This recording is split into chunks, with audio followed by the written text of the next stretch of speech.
ఏ రాజకీయ పార్టీ అయినా ఎన్నికల సమయంలో అభ్యర్థుల ఎంపిక విషయంలో గెలుపునే ప్రామాణికంగా తీసుకుంటుంది. ఆంధ్రప్రదేశ్‌లో వైసీపీ కూడా అందుకు మినహాయింపు కాదు.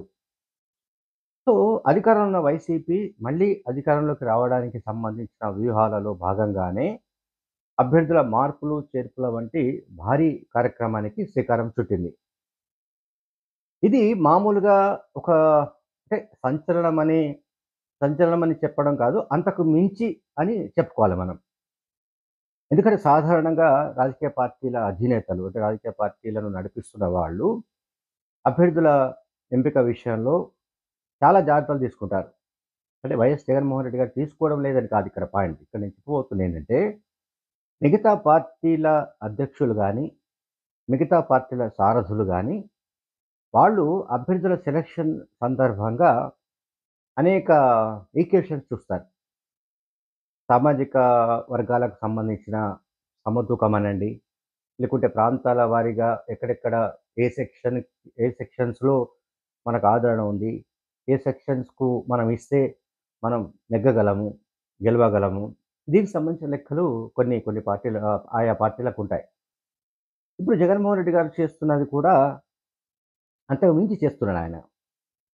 అంటే 2019 ఎన్నికల్లో ఆ ఎన్నికల్లో పెను ప్రకంపనలు సృష్టించి 151 అసెంబ్లీ స్థానాలను గెలుచుకొని అధికారంలోకొచ్చిన జగన్మోహన్ రెడ్డి గారు ఈసారి ఆయన వై నాట్ 175 అక్కడ నిలబడి ఉన్నారాయన.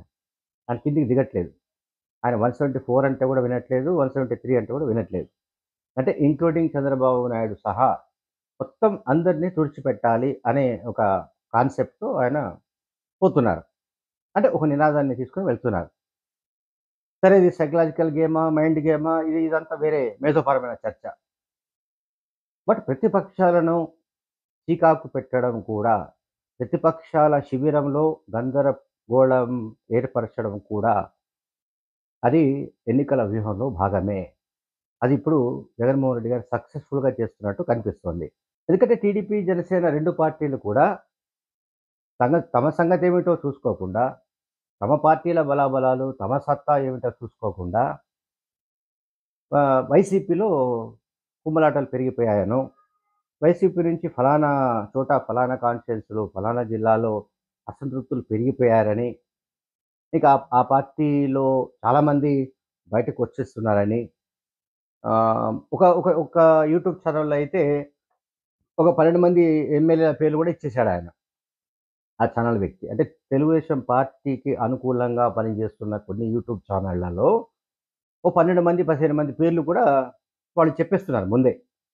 అంటే జోస్యం చెప్పేస్తున్నారు. వీళ్ళకి టికెట్లు రావు. టికెట్లు ఇవ్వమని జగన్మోహన్ రెడ్డి గారు చెప్పేశారు కనుక, ఇంకా వాళ్ళకి ఆప్షన్ లేదు. వాళ్ళు తెలుగుదేశం పార్టీ వైపు, జనసేన పార్టీ వైపు చూస్తున్నారు. అయితే తెలుగుదేశం పార్టీలో గాని, జనసేన పార్టీలో గాని హామీ ఇస్తే వాళ్ళు బయటపడే అవకాశం ఉందని కూడా వాళ్ళు చెప్పేస్తున్నారు. సరే ఈ యూట్యూబ్ ఛానళ్ళు, ఈ సోషల్ మీడియా ఈ కథనాలన్నీ పక్కన పెడితే, నేను చెప్పదలుచుకుందేంటంటే, ఒకటి బేసిక్‌గా ఇప్పుడు ఈ మధ్య కాలంలో ఒక 11 చోట్ల మార్పులు చేశారు జగన్మోహన్ రెడ్డి గారు వైసీపీలో. అభ్యర్థుల మార్పులు చేశారు. బుధవారం నాడు కొన్ని టీవీ ఛానళ్లలో జరుగుతున్న ప్రచారం ఏంటంటే, రెండో జాబితా రేపో మాపో విడుదల కాబోతుందన్నది ఆ సారాంశం. అసలు మొదటి జాబితానే ఇంకా వైసీపీ అధికారికంగా ప్రకటించలేదు. కానీ టీవీ ఛానళ్లలో వార్తా కథనాలేమిటంటే, లేదా సోషల్ మీడియాలో వస్తున్న వార్తా కథనాలేంటంటే, ఆల్రెడీ 11 స్థానాలలో మార్పు జరిగిపోయింది.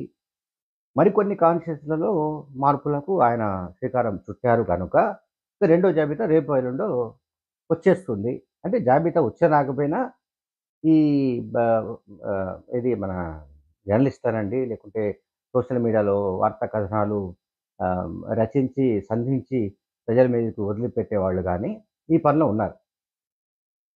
తెలుగుదేశం పార్టీ అయితే చాలా నమ్మకాలు పెట్టుకుంది. దేనిపైన నమ్మకం పెట్టుకుంది అంటే, తమ పెర్ఫార్మెన్స్ మీద నమ్మకం కాకుండా, వైసీపీలో గందరగోళ పరిస్థితులు ఏర్పడాలి. వైసీపీలో అసంతృప్తులు పెరిగిపోవాలి. వైసీపీలో అసమ్మతి జ్వాలలు చెలరేగాలి. వైసీపీలో తిరుగుబాటు రావాలి. వైసీపీలో చాలామంది ఎమ్మెల్యేలు బయటకొచ్చేయాలి. వైసీపీలో ఇంకా అయితే చీలికలు పేలికలు కావాలి అని రకరకాల నమ్మకం అనండి, ఊహాగానాలండి, లేకుంటే వాళ్ళ అంచనాలండి ఏవో చేస్తున్నారు వాళ్ళు. కోరుకుంటున్నారు. అంచనా వేయడం కంటే కూడా వాళ్ళు కాంక్షిస్తున్నారు. వాళ్ళ విష్ఫుల్ థింకింగ్ నెరవేరే అవకాశాలు లేవనుకోండి, అది వేరే విషయం. ఎందుకంటే ప్రకాశం జిల్లా గిద్దలూరు ఎమ్మెల్యే అన్న రాంబాబు చాలా క్లియర్‌గా మీడియా కాన్ఫరెన్స్ పెట్టి, నాకు ఎటువంటి అసంతృప్తి లేదు. అనారోగ్య కారణాల వల్లనే నేను ఈసారి ఎన్నికల్లో పోటీ చేయనని పార్టీ అధ్యక్షుడు జగన్మోహన్ రెడ్డి గారికి చెప్పాను. వైసీపీ నుంచి ఇక్కడ ఎవరిని నిలబెట్టినా కూడా నేను దగ్గరుండి గెలిపిస్తాను. అది నా బాధ్యత. మనందరి బాధ్యత.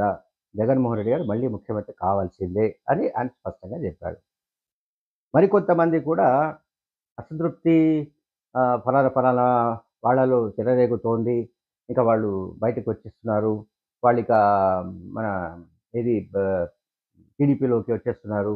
లేకుంటే జనసేన పార్టీ టికెట్ కోసం ప్రయత్నిస్తున్నారని చెబుతున్న జాబితాలో కూడా కొంతమంది ఆల్రెడీ మీడియాలో చెప్తున్నారు. ఇప్పుడు వాళ్ళెవరు ఏమి చెప్పకుండానే టీడీపీ, జనసేన అట్లాగే టీడీపీ అనుకూల మీడియా దీన్ని రాద్ధాంతం చేయడానికి అంటే వైసీపీలో ఏదో జరగబోతోంది. ఏదో జరిగిపోతోంది. సో, వైసీపీకి ఇటువంటి పరిస్థితుల వల్ల కష్టకాలం ఎదురయ్యే అవకాశం ఉంటుంది. పొటెన్షియల్ లీడర్స్‌ని వాళ్ళు వదులుకుంటున్నారనో, లేకుంటే ఆ పార్టీలో మార్పులు, చేర్పుల వల్ల ఆ పార్టీకి నష్టం జరగబోతుందనో, వీళ్ళు వీళ్ళు ఆవేదన చెందడంలో అర్థం లేదు.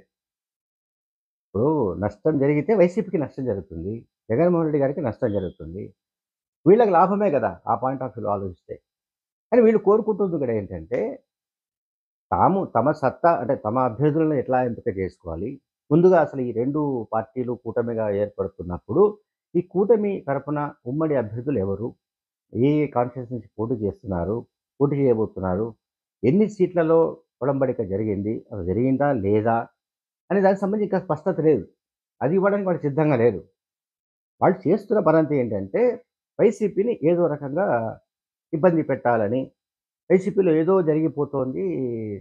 వైసీపీ చాలా కష్టాల్లో కూరుకుపోతోంది అని చెప్పడానికి సంబంధించి, అటువంటి మెసేజ్ ఇవ్వడానికి సంబంధించి చాలా ప్రయత్నాలు చాలా గట్టిగా చేస్తున్నారు. మరి ముఖ్యంగా తెలుగుదేశం పార్టీకి అనుకూలంగా వ్యవహరించే సంస్థలు, మీడియా సంస్థలు. బట్ ఇవాళ ప్రభుత్వ సలహాదారు సజ్జల రామకృష్ణ గారు సజ్జల రామకృష్ణ రామకృష్ణారెడ్డి గారు చాలా స్పష్టంగా చెప్పిన మాట ఏంటంటే, అసంతృప్తులు ప్రతి రాజకీయ పార్టీలో ఉండడం సహజం.